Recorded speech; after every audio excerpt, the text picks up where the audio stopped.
ating simula ng umaga ng mga balitang dapat nating malaman sa 774 Balita Ngayon. 774 Balita Ngayon. 30 minutong pag-uulat ng mga impormasyon at mga pangyayari sa loob at labas ng bansa. 774 Balita Ngayon. Kasama ang buong pwersa ng 774 News Team. 774 Balita Ngayon. Sa himpilang pinagkakatiwalaan sa balita at serbisyo publiko. DWWW 774, your ultimate news and music radio. At ngayon, narito ang inyong mga tagapagbalita. 774 Balita Ngayon. 774 Balita Ngayon.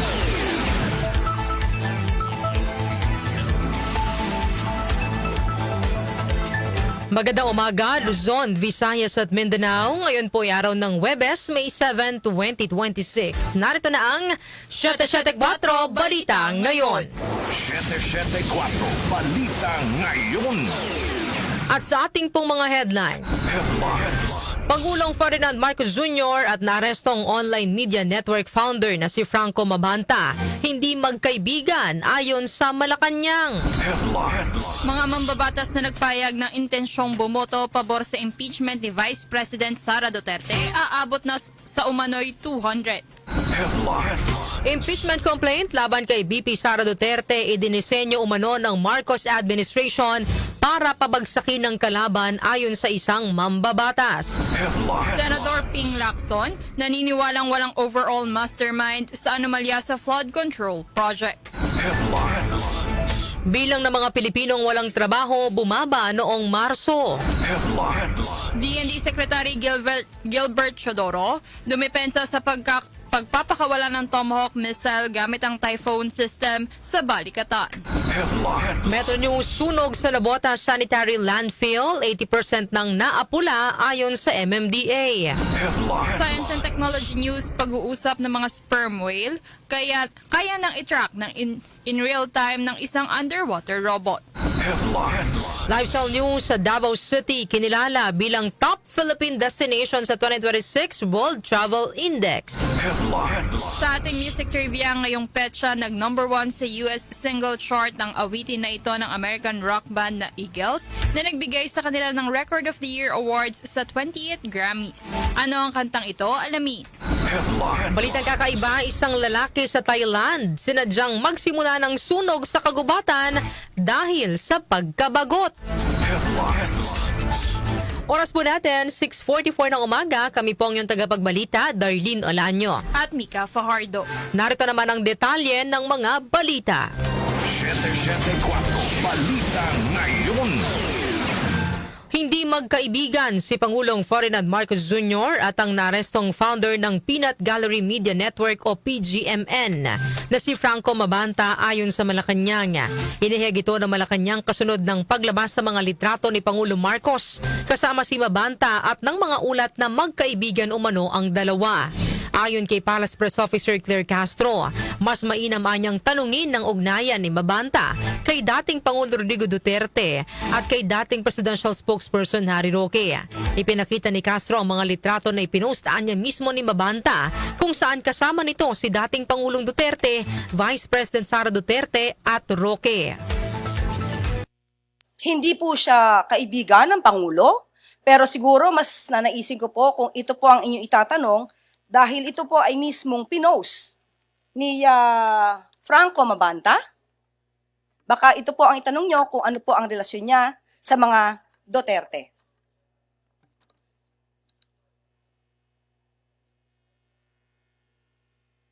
Nandiyan pa nga po si Harry Roque.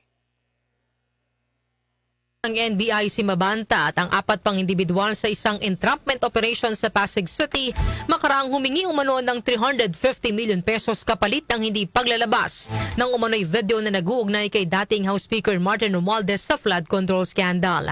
Samantala, mariin namang itinanggi ni Mabanta ang paratang na pangingikil kay Romualdez. Sa statement na inilabas ng PGMN, inihayag nitong set up ang naganap na pag-aresto at wala siyang ginagawang krimen. Inihayag pa ni Mabanta na ang tunay na dahilan ng pag-aresto sa kanya ay upang pigilan ang paglalabas ng kanilang malalim na investigasyon laban sa umano'y national corruption ni Romualdez. Samantala, Pilipinas, positibo sa negosasyon ng ASEAN Code of Conduct sa South China Sea. Narito po report ni Chanel Salazar. Positibo ang pamahalaan sa takbo ng negosasyon ng mga bansang miyembro ng ASEAN kaugnay ng matagal nang sinusulong na Code of Conduct sa South China Sea. Ito'y sa gitna ng patuloy na tensyon at agresibong pagkilos ng China sa West Philippine Sea kung saan may inaangking teritoryo na sakop ng Pilipinas. Sa press briefing sa Cebu, sinabi ni Department of Foreign Affairs Assistant Secretary at ASEAN spokesperson Dominic Imperial na nakikita ng Pilipinas ang matibay na commitment ng mga bansa ng ASEAN para maisapinal at malagdaan ang COC. Ayon kay Imperial, aktibo ring kalahukan China sa mga pulong kaya nananatiling positibo ang pamahalaan sa magiging direksyon ng usapin. Tuloy-tuloy rin anya ang mga pagpupulong at nakahanay na rin ang mga susunod na talakayan para sa COC matapos itong unang itulak sa ASEAN Foreign Minister Retreat noong Enero. Nauna nang sinabi ni Pangulong Ferdinand Marcos Jr. na gagamitin ng Pilipinas ang pagiging chairman ng ASEAN para mapabilis ang pagbuo at paglagda sa Code of Conduct sa South China Sea. Ako si Chanel Salazar ng DWWW 774, Your Ultimate Music Radio. Salamat, Chanel Salazar. 774 Balita Ngayon. Aabot na sa 200 mga kongresista ang nagpahayag umano ng intensyong bumoto pabor sa impeachment ni Vice President Sara Duterte. Sinabi ito ni House Committee on Public Accounts Chairman at Bicol Saro Party List Representative Terry Ridon base sa impormasyon na nakuha ng mga kasamahan niyang miyembro ng House Committee on Justice. Ayon kay Ridon, umaasa sila na aabot sa mahigit 250 na mga kongresista ang boboto sa plenaryo pabor sa committee report kasamang resolusyon at articles of impeachment. Well, tiyak ko kami kasi tiyak ko kami sa ebidensya. Tiyak ko kami sa 6.7 billion total transactions na pumasok po at lumabas sa mga accounts po ng mag-asawang Duterte Carpio. Tiyak ko kami sa 448 million na pinapasoli sa kanya. Tiyak ko kami doon sa pagbabanta laban sa Pangulo. So that is the source of confidence of the House Committee on Justice. And I think as we speak, we are looking at almost 200 already House members who are signifying their intent to support impeachment. Iniyag pa ni Ridon na kumpiyansa silang aakyat sa Senate Impeachment Court ang impeachment case laban kay VP Sara dahil sa bigat ng mga ebidensya ng mga aligasyong nakapaloob dito. Samantala, ipinamahagi na sa mga kongresista ang kopya ng committee report ng House Committee on Justice na may kaugnayan sa impeachment proceedings laban kay VP Sara. Layon ng distribusyon na mabigyan ng sapat na panahon ng mga mambabatas na busisiin ang ulat bago ito pagbotohan sa plenaryo sa Lunes, May 11. Sa kaugnay na balita, Senado posibleng hindi mag-convene bilang impeachment court. Detalye hatid ni Conte Bata. Hindi sinasantabi ni Senate President Pro Tempore Ping Lacson ang posibilidad na hindi mag-convene ang Senado bilang impeachment court para litisin si Vice President Sara Duterte. Ito ay kung sakaling may mambabatas na kumontra sa pagko-convene ng impeachment court at matalo sa botohan. Ayon kay Lacson, bagamat hindi pa naman ito nangyayari, isa ito sa dapat nilang paghandaan oras na makalusot sa Kamara at maisumite ang mga articles of impeachment laban kay VP Duterte. Pagbibigay din ng senador, batay sa konstitusyon at para sa kanya, dapat na otomatiko silang mag-convene bilang impeachment court dahil forthwith o kaagad ang utos sa kanila ng konstitusyon.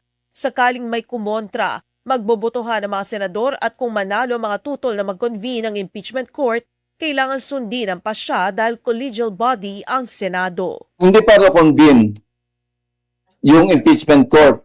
We will rule as a Senate. Di ba? Wala pa hindi pa impeachment court eh. So Senate yung mag-rule as a body kung magko-convene ba kami o hindi. I'm sorry, it's not the impeachment court who will decide by a vote of majority kung magko-convene kasi hindi pa nga nakakonvene. Senate pa lang, sorry. I have to correct myself. Kasi hindi pa kayo nakakapag-convene. Hindi ba talaga? Samantala, kung mayorya ay bumoto na hindi mag-convene ang impeachment court, maaari namang ipetisyon ito sa Korte Suprema at magdedesisyon ang Korte kung kailangang mag-convene o hindi. Conde Batak ng DWWW 774, Your Ultimate Music Radio. Maraming salamat, Konde Bata. 774 Balita Ngayon. Mayorya ng mga miyembro ng NUP pabor na maiakyat sa Senado ang Articles of Impeachment laban kay Vice President Sara Duterte. Grace Mariano sa report. 60% o nasa 30 mula sa mahigit 50 mga miyembro ng National Unity Party ang pabor na maiakyat sa Senado ang Articles of Impeachment laban kay Vice President Sara Duterte. Tugon nito ni House Deputy Speaker at Antipolo Representative Ronaldo Puno na siya ring chairman ng NUP nang tanungin kung ilan sa mga miyembro nito ang boboto sa plenaryo pabor sa pagpapa-impeach kay VP Duterte. I think the majority is in favor of sending. We have a hardcore that is still negative to the proposal.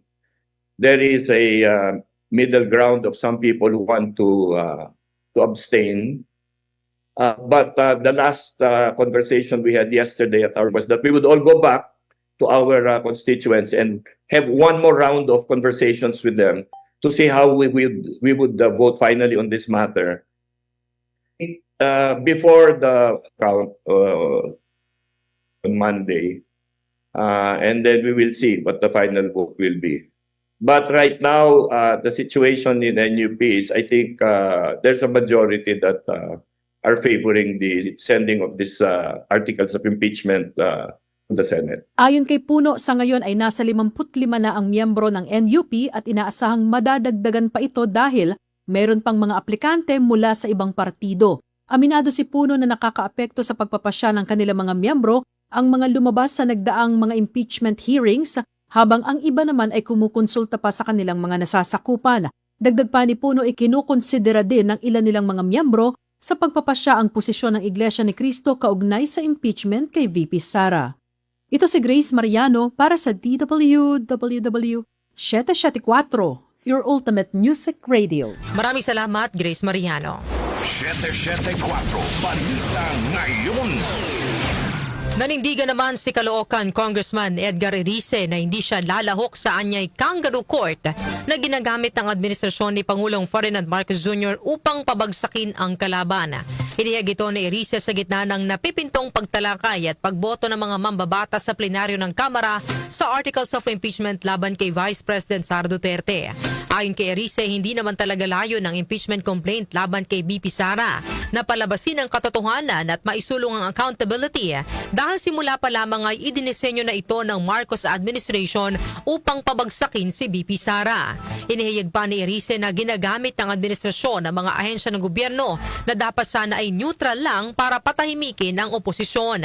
Nilinaw naman ni Erice na hindi niya sinasabi na walang kasalanan ang pangalawang pangulo, ngunit iginiit nitong ayaw niyang makibahagi sa impeachment proceedings na hindi patas at inabuso ang proseso. Inabuso yung proseso. Disenyo to ng Marcos administration para magtahi-tahi ng mga kasinungalingan para ibagsak yung kalaban. Kasi ginamit yung NBI, AMLAC, so ginamit yon. So, anong tawag doon? Impunity. Yung proseso mismo flowed, di ba? So, bakit ako sasama dito?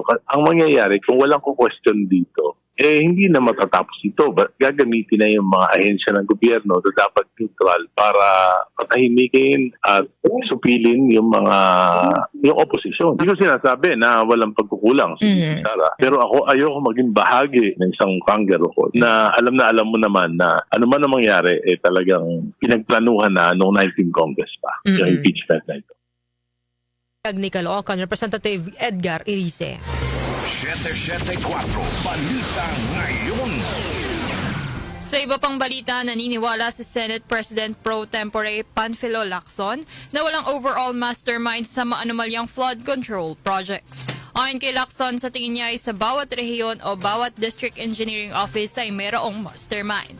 Reaksyon nito ng senador makaraang tukuyin ng Office of the Ombudsman, sina dating House Speaker Martin Romualdez at dating ako Bicol Party List Representative Saldico bilang mga mastermind sa likod ng umano'y 56 billion pesos kickback scheme kaugnay ng flood control projects. Inihayag ni Lacson na wala o wala mang iisang mastermind pero mayroong organisadong grupo na nasa loob ng isang ahensya at sa bawat district engineering office ay may kumikilos sa mga katiwalaang ito. Naniniwala rin si Lacson na walang isang taong maaaring mag-command o mag-utos sa lahat ng regional director kahit pa ang DPWH secretary. Mastermind sa Walang bawat overall baluarte. I don't think there's an overall mastermind. Kasi nga, di ba, ano to driven by greed.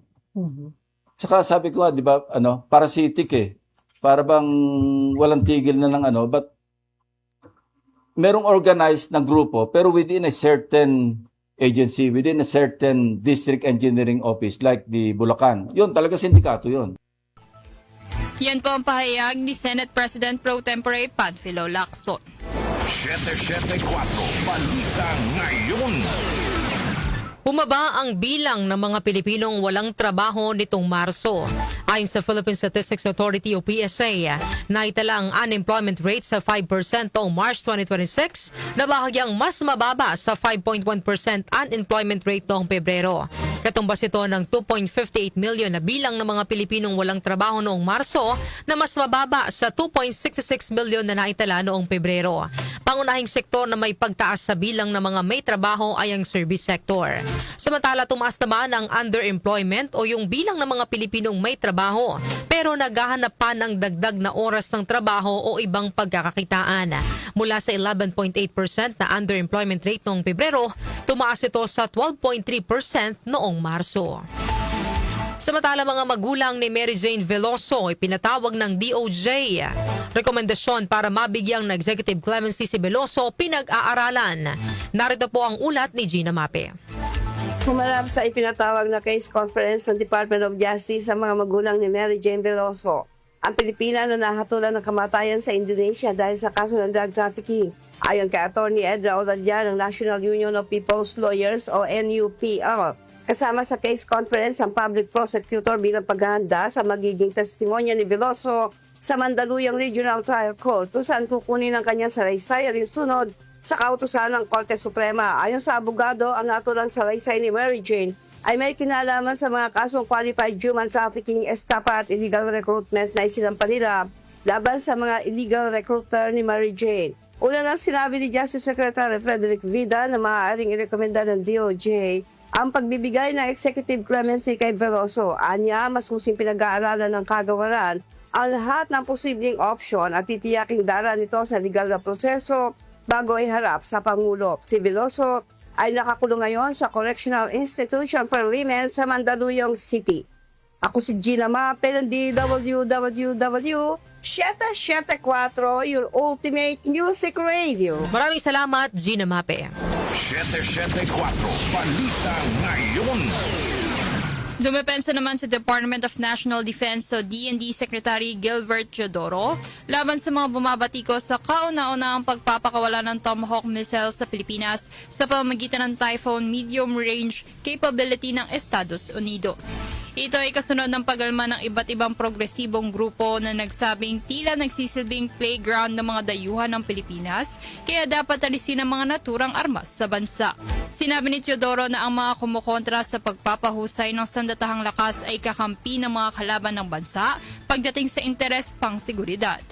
Binigyang diin ni Teodoro na ang naturang hakbang ay bahagi ng pagsupil sa mga banta sa seguridad at pagtatanggol sa pambansang soberanya ng bansa lalo na sa karagatan nito. Samantala, Philippine Army nagpadala ng disaster response units at namahagi ng ayuda sa mga apekto ng pagputok ng bulkang Mayon. Detalye ay hati ni Angel Garcia. Kasunod na nagpapatuloy na aktibidad ng Bulkang Mayon, nagpakalat ng tropa ang Philippine Army sa mga bayan ng Kamalig, Ginubatan, Legazpi City, Ligao City at Malilipot, Albay.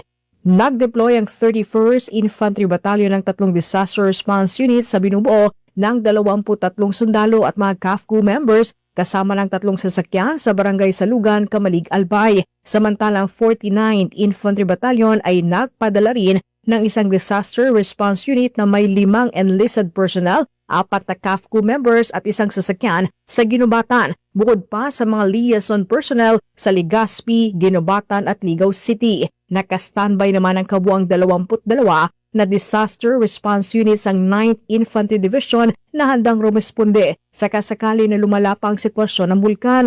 Sa kasalukuyan, mahigit 4,000 na food packs ang naipamahagi sa mga residenteng apektado at lumikas mula sa 9 na bayan at lungsod sa Albay, kabilang na ang Ginobatan, Camalig, Daraga, Tabaco, Malilipot, Legazpi, Ligao, Santo Domingo at Bacacay. Sa ngayon nagpapatuloy ang banda mula sa mayon na naglalabas ng abo, lava at uson o pyroclastic density currents lalo na sa loob ng permanent danger zone. Angel Garcia ng DWWW 774, your ultimate music radio. Maraming salamat, Angel Garcia. 774 Balita Ngayon. Ang ating po oras, 7:01 ng umaga. Kami pa rin po ang inyong tagapagbalita, Darlene Olanyo. At Mika Fajardo. 774 Balita Ngayon.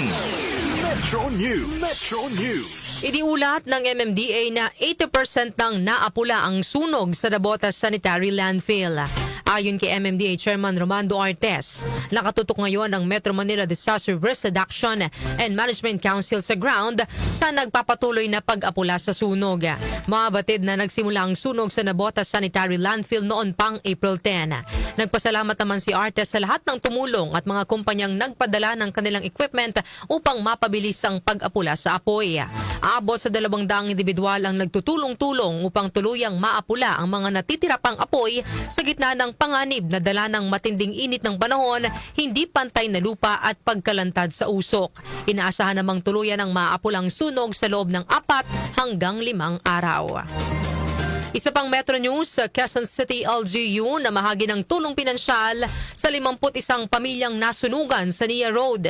Detalye po ihatid ni John Bakiran. Nagbigay ng tulong pinansyal ang Quezon City Government sa 51 pamilyang nasunugan sa Nia Road, Barangay Pinyahan. Ayon sa Quezon City PIO, 10,000 pesos ang natanggap ng mga may-ari ng bahay habang 5,000 pesos naman ang ibinigay sa mga renter o sharer. Bago ang pagbibigay ng financial assistance, nakatanggap naman ng food packs at material assistance ang mga biktima. Patuloy ding inaasikaso ng Social Services Development Department katuwang ang Quezon City Police District ang mga nasunugan habang pansamantalang nanunuluyan sa Camp Karingal. Ako po si Jonah Bakira ng DWWW 774 Ultimate Music Radio. Maraming salamat, Jonah Bakiran. Foreign exchange rates. Foreign exchange rates. Narito na ang update sa ating foreign exchange rates. Ang palitan ng piso kontra dolyar ay nasa 61 pesos and 68 centavos. Nasa 72 pesos and 14 centavos naman ang palitan ng piso kontra euro, habang ang British pound ay nasa 83 pesos and 57 centavos. Ang palitan naman ng piso kontra Saudi Real ay nasa 16 pesos and 44 centavos, habang ang Japanese yen ay nasa 39 centavos. Lotto results. Lotto results. Sa atin naman pong Lotto result, update naman po tayo, ihatid sa atin ni Jackie Maestrado Rubio. Ang bahaging ito ay hatid sa inyo ng Philippine Charity Sweepstakes Office. Pagkakaisa para sa kawang gawa. Narito ang recap ng resulta ng May 6, 2026 draw ng Grand Lotto 655 at Mega Lotto 645 ng Philippine Charity Sweepstakes Office. Para sa Grand Lotto 655, ang winning number combinations ay 5, 40, 27, 24, 55, at 22. Muli ang winning number combinations ay 5, 40, 27, 24, 55, at 22. Mayroon itong jackpot prize na 85,767,922 pesos and 62 centavos. Sa Mega Lotto 645, ang winning number combinations ay 1, 3, 24, 18, 11, at 10. Muli ang winning number combinations ay 1, 3, 24, 18, 11, at 10. Isa namang Lotto Better ang nakapag-uwi ng jackpot prize na 15 million pesos.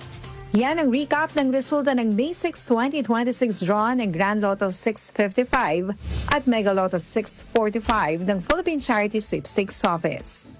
Ang bahaging ito ay hatid sa inyo ng Philippine Charity Sweepstakes Office. Pagkakaisa para sa kawang gawa. Ako po si Jockey Magistrado Rubio ng DWWW 774, your ultimate music radio. Maraming salamat, Jackie Maestrado Rubio. Lifestyle News. Lifestyle News. Itinanghalang Davao City bilang nangungunang destinasyon sa Pilipinas para sa travel experience sa April 2026 World Travel Index. Nakapagtala ang Davao City ng index score na 88.38 sa affordability, 62.09 para sa enjoyment, 79.22 para sa safety, at 72.96 para sa overall tourism experience. Sinundan ng Davao City ng Puerto Princesa, Makati City, Baguio, Dumaguete, Cebu, Iloilo, Maynila, Legazpi at Lapu-Lapu City. Binanggit din ng WTI ang Pilipinas bilang maunlad at sulit bisitahin na may overall score na 76.23 na nagbibigay ng ika-33 pwesto mula sa 173 bansa sa buong mundo sa mga aspeto ng travel experience. Sinusuri ng World Travel Index ang mga destinasyon batay sa mga pandaigdigang pamantayan na sumasaklaw sa kakayahang mabuhay, kakit-akit sa turismo, kaligtasan, gastos sa pananatili at mga sistema ng transportasyon, maging ang infrastruktura. Science and Technology. Science and Technology. Sa atin naman pong Science and Technology News, pag-uusap ng mga sperm whale kaya nang i-track in real time ng isang underwater robot. Detalye po ihahatid ni Rose May Miranda. Isang malaking hakbang sa larangan ng teknolohiya at marine biology ang pagkakabuo ng isang autonomous underwater robot na may kakayahang sumunod at makinig sa mga usapan ng mga sperm whale sa real time. Ang proyektong ito na pinamumunuan ng non-profit organization na Project SETI o Cetacean Translation Initiative ay layong mas maunawaan ang komplikadong paraan ng komunikasyon ng mga dambuhalang mamal sa ilalim ng dagat. Gumagamit ang mga sperm whale ng mga tunog na tinatawag na clicks para sa navigation at paghahanap ng pagkain, gayon din na nagpuproduce ito ng mga pattern ng tunog na tinatawag na kodas na pinaniniwala ang ginagamit nila sa pakikipag-usap sa isa't isa. Malaking hamon para sa mga siyentipiko na tuloy-tuloy na obserbahan ng mga sperm whale dahil sumisisi dito ng hanggang 1.6 kilometers ang lalim at nananatili sa ilalim ng tubig ng halos 50 minuto bawat oras. Kaya naman idineploy nila ang underwater glider na nilagyan ng 4 na hydrophone o underwater microphone at isang sopistikadong software na tinatawag na backseat driver na otomatikong natutukoy kung saan nanggagaling ang tunog ng sperm whale. Pagkatapos ay ginagamit ang navigation system nito para sundan ang mga balyena. Sinabi ni David Gruber, founder at CEO ng Project SETI na nagbibigay daan sa kanila ang paggamit ng underwater robot na magkaroon ng tuloy-tuloy na koneksyon sa mga sperm whale. Anya, ang mga datos na makukuha mula rito ay makatutulong sa paggawa ng mga polisiya tulad ng pagpapabagal ng takbo ng mga barko o pagbabago ng ruta ng mga ito para hindi mabulabog ang mga marine mammal. Bagamat may ituturing ito bilang isang malaking tagumpay sa science and technology, may mga hamon pa rin kinakaharap ang mga siyentipiko dahil sa ngayon ay kaya lamang tukuyin ng robot ang direksyon ng mga sperm whale, ngunit hindi ang eksaktong lokasyon nito at kailangan din itong lumutang sa ibabaw ng dagat tuwing ilang oras upang magpadala at tumanggap ng mga update. Manatiling may kaalaman sa agamang teknolohiya sa gitna ng pagiging moderno ng ating mundo. Ako si Rose May Miranda, ng DWWW 774, Ultimate Music Radio. Maraming salamat, Rose May Miranda. Music Trivia. Music Trivia. Ngayong petsa nag-number 1 sa US single charts ang awitin na ito ng American rock band na Eagles na nagbigay sa kanila ng Record of the Year Award sa 28th Grammys. Ano ang kantang ito? Alamin natin sa Music Trivia ni Kenny Gacosta. Blessed Thursday morning! Narito na ang hatid ko sa inyong music trivia. Ngayong petsa na ito, May 7, taong 1977, nag-number 1 sa US singles chart ang awiting Hotel California ng American rock band na Eagles. Ang Hotel California ay bahagi ng 5th studio album ng Eagles na may kaparehong titulo. na nirelease noong February 22, 1977 at naging pang-apat na number 1 hit songs ng grupo. Ang awitin ay isinulat ni na Don Felder para sa musika at Don Henley at Glenn Frey para naman sa lyrics. Ang naturang kanta ang nagbigay sa Eagles ng Record of the Year Awards sa 20th Grammys noong 1978. Nakamit din ng Hotel California ang ika-8 ranggo sa Guitar Magazine's Top 100 Guitar Solos na ibinoto ng mga readers bilang Best Solo of All Time. Ang Hotel California ng Eagles ay itinuturing din bilang isa sa greatest rock songs of all time. At yan, hatid ko sa inyong music trivia. Ako po si Kenny Gacosta ng DWWW 774, your ultimate music radio. Maraming salamat, Kenny Gacosta. Balitang Kakaiba! Sa atin naman pong balitang kakaiba, inaresto ng mga otoridad ang isang 22 anyos na lalaki sa Thailand makaraan itong magpasimula ng sunog sa kagubatan nang dahil lang sa bored siya o wala siyang magawa. Ayon sa mga otoridad, habang nagsasagawa sila ng pagpapatrolya sa Kaeng Hat Oi Forest, matapos ang sunod-sunod na ulat ng sunog sa lugar, ay napansin nila ang isang kahinahinalang binata sa lugar. Nang lapitan nila ito ay nakita nilang may dala itong lighter at hindi rin ito maipaliwanag kung bakit siya naroroon. Bukod dito, inaresto ang lalaki ng mga otoridad upang isailalim sa investigasyon. Sa impila ng pulisya, inamin naman ng suspect na kinilala bilang si Matina na nagawa niyang magsimula ng sunog sa kagubatan dahil sa nababagot siya at wala siyang magawa. Sinabi pa ni Matina na naisipan niyang magsindi ng apoy para makita niya ang mga ranger na apulahin ito. Sinampahan ng binata ng kasong may kinalaman sa pagsira sa likas na yaman at nananatili siyang nakakulong habang hinihintay ang magiging parusa sa kanya. Yan po ang ating balitang kakaiba ngayong araw po ng Huwebes.